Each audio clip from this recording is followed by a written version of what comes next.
Hi, welcome back to another Heather Mac Reacts. Today we're going through a couple Am I the A-hole stories with updates. And if you like videos like this, make sure you subscribe because I post 5 times a week, every single week. And at least a couple of those videos you get to see these cute little puppies. Just such a boops. If you're ready, we're ready. Let's get into this first. Am I the a-hole story? Am I the a-hole for not changing our wedding rule for my future sister-in-law? Reddit says you're not the a-hole. I don't like the sound of wedding rules. Like, how crazy are we getting here? But let's read the story and find out. My fiance, 36 male, and I, 34 female, are getting married in 3 weeks, and for the most part, planning has been simple and easy. We're having a small-ish wedding in a local hotel with 50 guests. Everything is being held on site. The ceremony, the dinner, the reception are all taking place in one hotel. My fiance and I decided early on that we wanted the reception to be child-free. Children are welcome at the ceremony and the early dinner we're having, but not for the party afterwards.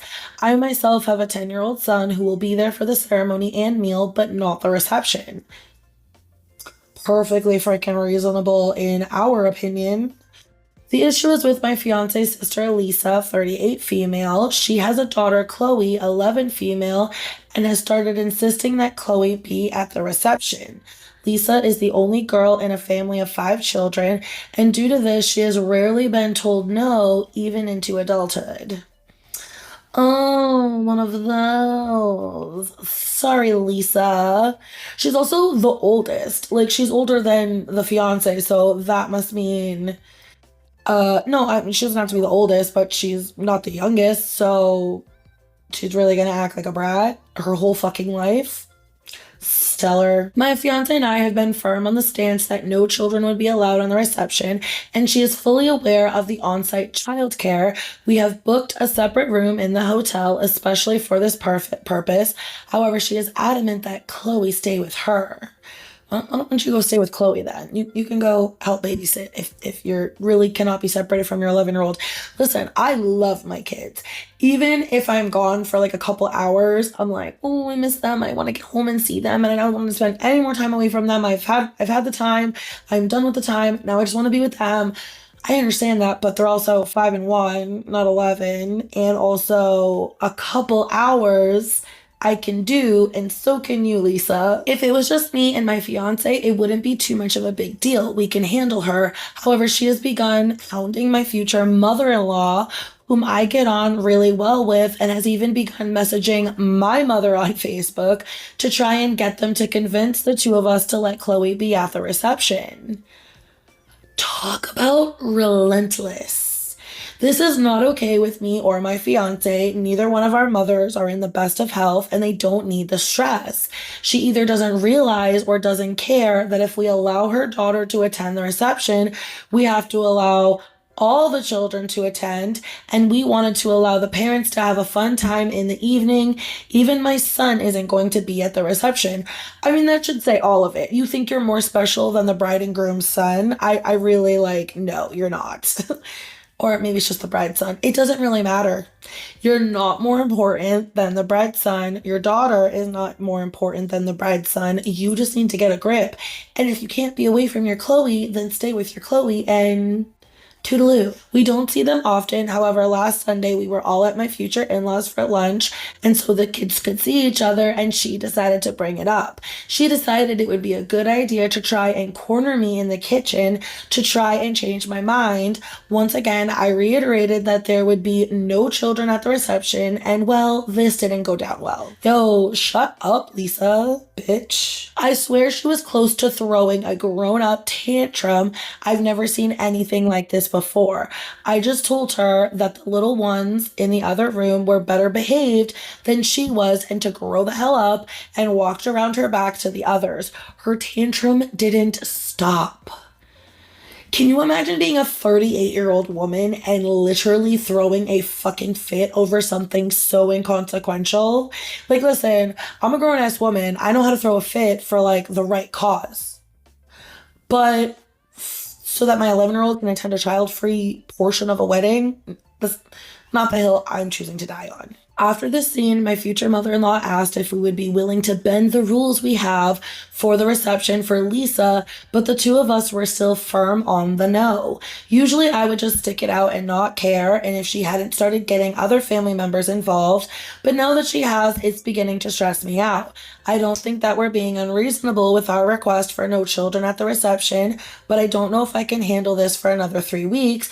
Am I the a-hole for sticking to our child-free reception rule? No, absolutely not. Fuck Lisa.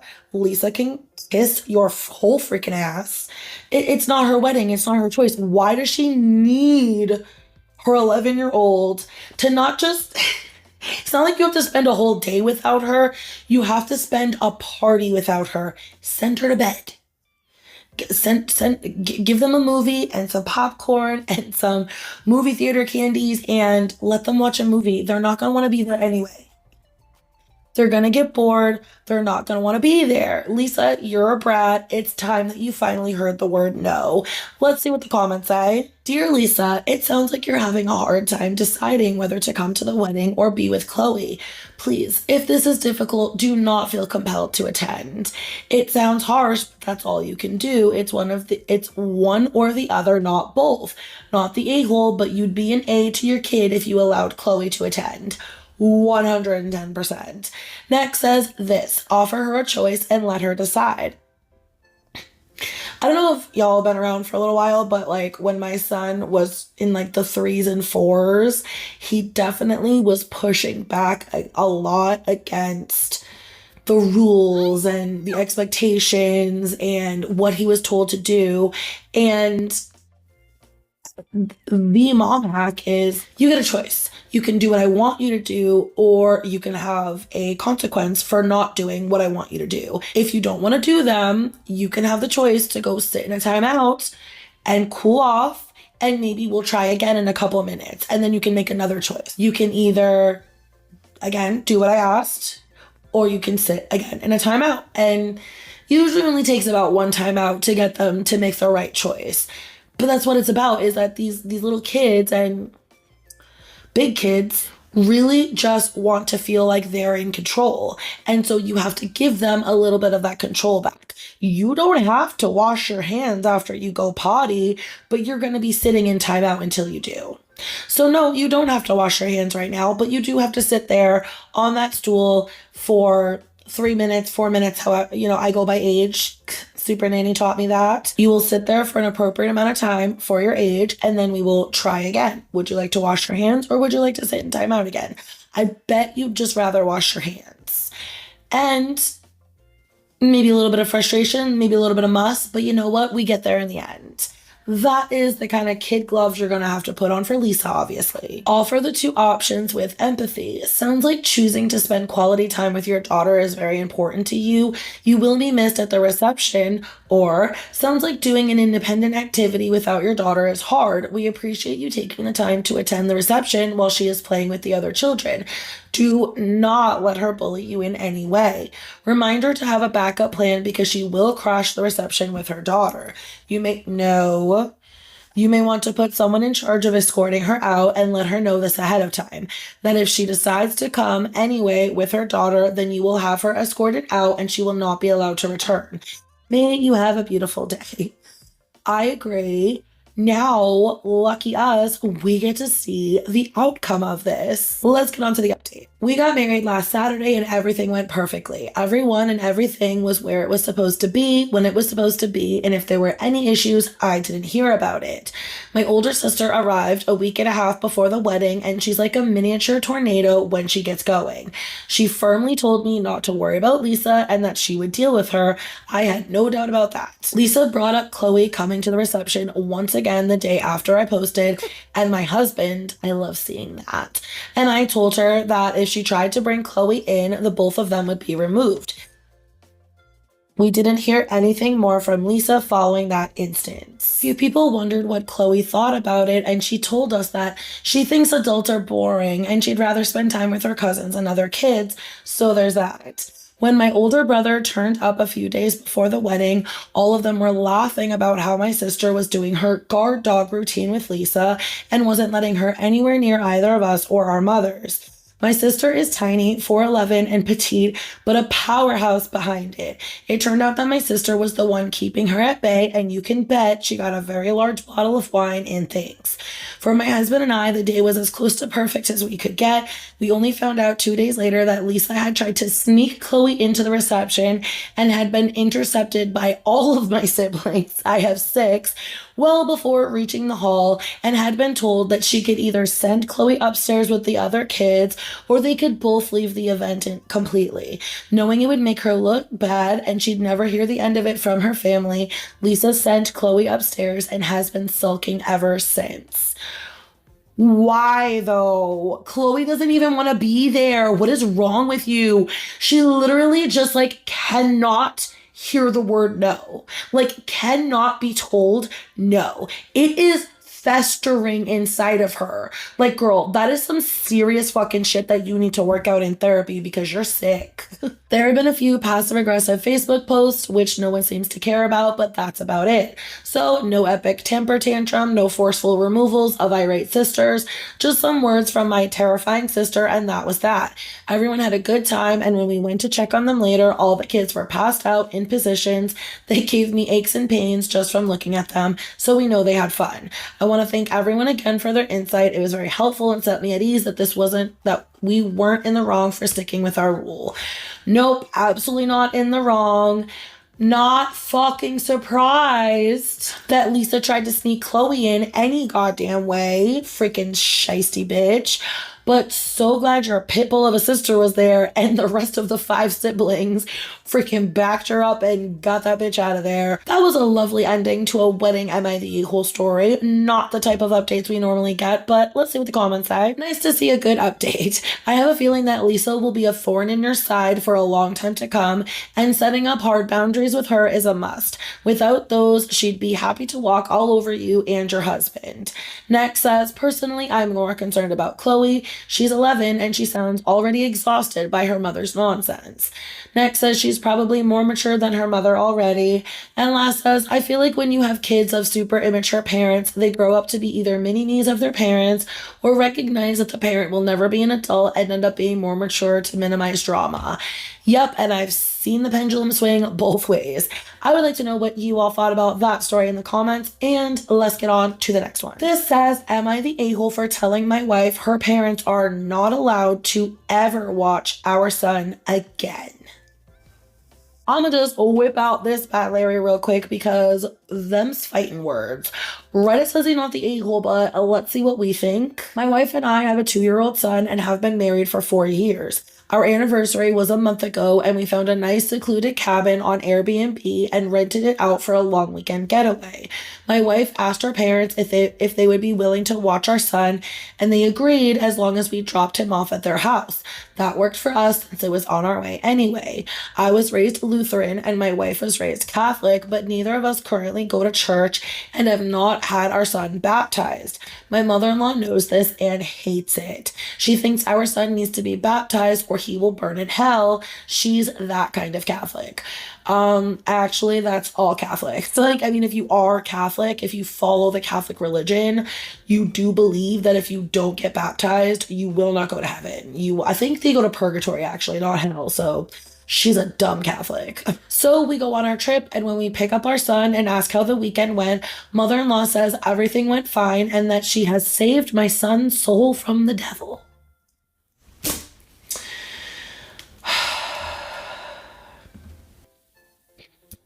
I asked her what she meant, and she says she had our son baptized that morning at her church. I tried my best to keep my cool so I didn't scream at mother-in-law in front of my son, but I pretty much grabbed my son and left. On the car ride home, I was fuming and told my wife as calmly as I could that this would be the last time her parents have our son unsupervised. She tried to downplay what her mom had done, but I told her we need to wait until we get home to talk about it because I'm not fighting in front of my kid. Are you kidding me? The fucking gall to take your 2-year-old grandson and be like, time to baptize him, even though the parents said no. Oh, my Lanta, I would be probably have screamed in front of the kid. I'm not gonna lie. I'm not that big of a person. When we got home and had a chance to talk about it, things got heated. I told my wife I no longer trust her parents with our son, and that if they did something like this behind our backs, I can't trust them to respect our wishes as parents in the future. I said this was a huge breach of trust, and I will forever look at her mom differently. She continued to try to defend her mom, saying that she was only doing what she thought was best for her grandson. Behind your back, dummy. She even downplayed it by saying that it's just a little water and a few words, and we don't go to church anyway, so what does it matter? I told her that under no circumstances will I allow her parents to watch our son by themselves again. I said that we can still let them see their grandson, but only if we are present. I also said that if she doesn't see what the big deal is with this situation, that maybe we aren't on the same page as parents, and maybe we need to see a counselor. She started crying and saying that this isn't the kind of decision I get to make on my own, and I'm an a-hole for trying to tell her what kind of relationship her parents can have with our son. I told her that I no longer have any trust or respect for her parents, and that I don't know if there's anything they can do to repair that.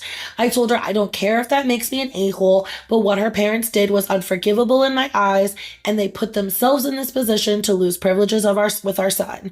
She's been trying to convince me to change my mind for the last month, but I'm not budging. To me, this is a hill I'm willing to die on. What I'm hearing is that mother is a huge mother-in-law. Your mother-in-law, her mother, is a huge a-hole, and she's been enabled by her entire family to just do whatever she damn well motherfucking pleases, and it's absolute bullshit.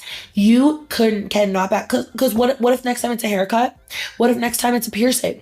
What if next time it's some other kind of medical fucking procedure? Oh, he needs his tongue untied, or he needs I don't know, I'm just saying, if she could get this done, I wouldn't put much past her, and I would rather err on the side of caution than to risk her just doing whatever the goddamn hell she wants with my freaking kid. Absolutely unacceptable. The wife is being a dumbass. Let's see what the comments say. Not the a-hole. These types of baptisms violate church law, and if it was actually done by their priest, you should contact the bishop and file a complaint. Next says, it's the OP. I did not know this. Thank you for this. I will be doing that ASAP. Next says, I was going to say something along these lines as well. There were a number of hoops to jump through when my kids were baptized, one of which included going to a class and signing paperwork. It's possible your mother-in-law is lying that it's not an official baptism. And last says this, you can't just pop in a Catholic church, demand a same-day baptism. Something seems really off here. I'm so glad we have an update, because what the hell is going on here? Well, let's jump right into it. Turns out some of you were right. My wife was in on it. Oh, are you kidding me? I didn't see those comments. Obviously, I only save a couple. I can't read them all. That fucking shiesty bitch. I confronted her a couple days after I posted and directly asked her if she knew that her parents planned this. She broke down and confessed everything to me. Mother-in-law had been pestering her about baptizing our son nonstop, and my wife finally caved. My wife has been working from home during COVID while my job requires me to go into the office. My wife and mother-in-law started doing Zoom meetings with my mother-in-law's priest to start the baptism process. They lied to the priest and told him that I was okay with baptizing our son but didn't want to be involved. The priest allowed it, and they started doing online baptism classes while I was at work. The fucking betrayal. She didn't just lie to you once. She lied to you for weeks, maybe months. Oh, no. I don't know how you come back from this. Holy freaking shit. My heart is racing. Let's take the pulse. My wife admitted that she planned it around our anniversary getaway, and that mother-in-law had somehow convinced the priest that her and father-in-law would be the only ones in attendance. I'm at a 123.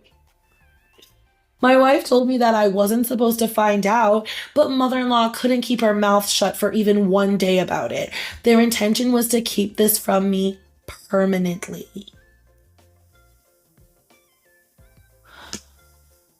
Y'all with partners, whether y'all have fur babies or human babies, how would you fucking feel if your partner went behind your back, did something that you didn't want done to your son, and lied to you over and over and over about it, and had every fucking intention of lying to you for the rest of your life?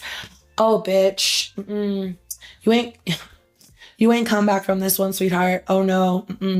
I did contact the church to let them know the truth. I talked with the priest and he was surprisingly helpful. He said he would take the proper steps to make sure mother-in-law is no longer welcome in their church, and to reach out to the local parish to see what further steps need to be taken. I have yet to hear back from them on that. My wife and mother-in-law are mad that I got her kicked out of her church, but I don't care what they think or feel anymore. These people who I love and trust have betrayed me, and I felt a range of emotions I didn't know existed. My wife begged for forgiveness, but the fact that she didn't come clean on her own makes me feel like she would have kept this from me unless I confronted her. She's willing to do therapy or counseling, whatever it takes. I don't know if I want to put in that work. I feel like there's no coming back from this. You dumb fucking bitch. Wow, there is no coming back from this. You chose your fucking mother over your husband and your son. You chose your mother, your psychotic, zealot fucking mother, over your husband and his wishes and his trust. No, bitch, you don't deserve that, man. You don't deserve any fucking man. You deserve to go live with your mommy and y'all could be fucking miserable, weird-ass zealot Catholics together. I contacted a divorce lawyer and started discussing what a divorce would look like, and if there's any way I can add provisions to a divorce agreement that would keep my in-laws from seeing my son unsupervised. He's been very helpful, but I have not given him the go-ahead to actually file for divorce yet. I feel I am still too angry about the entire thing to think rationally and want to give myself time to fully grasp what a divorce will mean for me and my family. My wife and I aren't talking much. I pretty much go to work, come home to play with my son, go to bed, and repeat. I don't know what the future is going to bring, but I do know that without the support and help from people here, I don't think I would have the clarity I do now. Holy shit. That is not what I expected at all. That is fucking wild. That is so heartbreaking. I cannot believe that this dumbass woman did this to her family. She broke apart her family because her mom is a bitch. All she had to do was fucking block her. She spent weeks doing Zoom meetings and indoctrinating their fucking son into the Catholic religion while he was at work making money for the family. Oh, you shiesty set of bitches. I absolutely know you are not the a-hole, but let's see what the comments say. I'm sorry you're going through all this, and I'm particularly sorry the one person you should be able to trust in this mess is on the wrong side. If you don't feel like therapy with her would be productive right now, maybe consider going on your own to see if you can sort through the anger enough to figure out the path ahead. That's a good point. He definitely needs solo therapy. I think this is extremely telling, though. My wife and mother-in-law are mad that I got her kicked out of her church. You did not get mother-in-law kicked out. The priest, aka the person with more incentive to be concerned about your child's spiritual well-being than your feelings and anyone else in the situation, looked at the matter objectively and went, this is not what God wants, and our community doesn't want it either. The fact that this hasn't prompted a similar wow, we really were out of line, weren't we? Realization from your wife is not encouraging, to say the least. That's right. The fucking Catholic zealot wool is still over your fucking wife's eyes because she's not pissed at your mom, at her mother for helping to break up her family. She's pissed at you for getting your zealot fucking weirdo mother kicked out of her Catholic church. Her fucking priorities are all fucking whack. And you know what? Until those priorities are straight, counseling, therapy, whatever would be a huge fucking waste of time. Because she has not hit that realization yet. And until she does, it's not worth it trying to fix anything with this bitch because she won't hear it, she won't see it, she won't believe it. Oh, last comment says, I'm floored by the fact that mother-in-law lied to the priest. As a Catholic myself, the thought would never even cross my mind. Mother-in-law thinks she's so holier than thou, but think it's okay to lie like that. In my opinion, she's not a Catholic, she's a bigot. She's actually a zealot. Oh my goodness, I did not know to expect all that, but holy Toledo. I would like to know what you all thought about that story in the comments. Don't forget we have a playlist of over 475 NIV whole videos up here that you can binge. Please don't forget to like, don't forget to subscribe, and I'll see you in the next video. Bye!